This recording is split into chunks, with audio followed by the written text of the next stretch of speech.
के लाभ हानि को अपना लाभान्वित। संसार का लाभ हानि अपनी लाभ हानि नहीं है। संसार का लाभ अपने लिए नुकसानदायी हो सकता है। तो संसार के जितने भी लाभ हैं जब भौतिक है, और भौतिक लाभ आपके काम के नहीं है, शरीर के काम के जो है, तुम्हारे काम के नहीं है। उन लाभों को अपना लाभ समझ करके खुश होते हैं, उस खुशी का अपना भजन भी भूल जाते हैं। संसार के वैभव के अंदर, संसार की मान प्रतिष्ठा के अंदर, संसार के द्वारा जो सेवा की जाती है, उसमें हम अपने आप को भूल जाते हैं, भजन छोड़ जाते हैं। ये बहुत बड़ी भूल होती है। इसलिए हमको चाहिए कि सजग सावधान रहना चाहिए। कोई तुम्हारी तारीफ की करे, उसको तारीफ नहीं समझना चाहिए, क्योंकि दूसरे के द्वारा की हुई तारीफ अपने लिए हानिकारक हो सकती है, क्योंकि हमको प्रमाद पैदा हो जाएगा उसमें।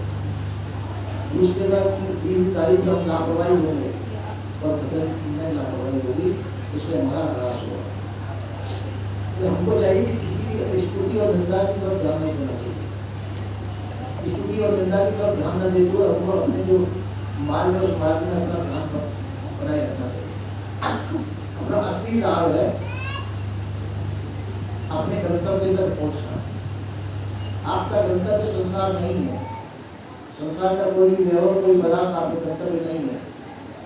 आपका गंतव्य आप स्वयं है। आपको अपने तक पहुंचना है। अपने तक पहुंचने के लिए आपको कोई रोक नहीं सकता है। रोकते हम कब हैं जब संसार में हमारी रुचि होती है। संसार की रुचि हमको अपने आप में आने से रोक देती है, क्योंकि हमारी सुर्ती संसार में लगी हुई है। कहा भी है, सुर्त बसी संसार में ताते परिवर्तु सुर्त बात स्थिर करो तो आप लोग हमारी सुर्ती संसार में बसी हुई है, फिर हम अपने आप से दूर हो जाते हैं। यदि सुर्ती संसार से हटा लें तो आप अपने अंदर हर्ष मौजूद है, और यही उपलब्धि परम उपलब्धि है।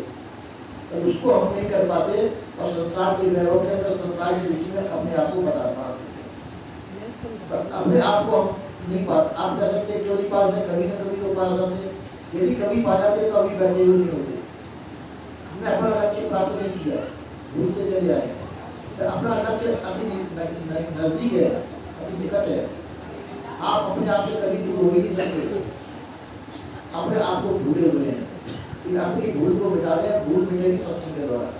सत्संग के द्वारा अपनी भूल को मिटा करके संसारिक प्राणी पदार्थों में रुचि नहीं लेकर, अपने आप में रुचि लेकर के अपने आप में स्थिति हो, यही जीवन का परम लाभ है। ऐसा बोलिए श्री कृष्ण।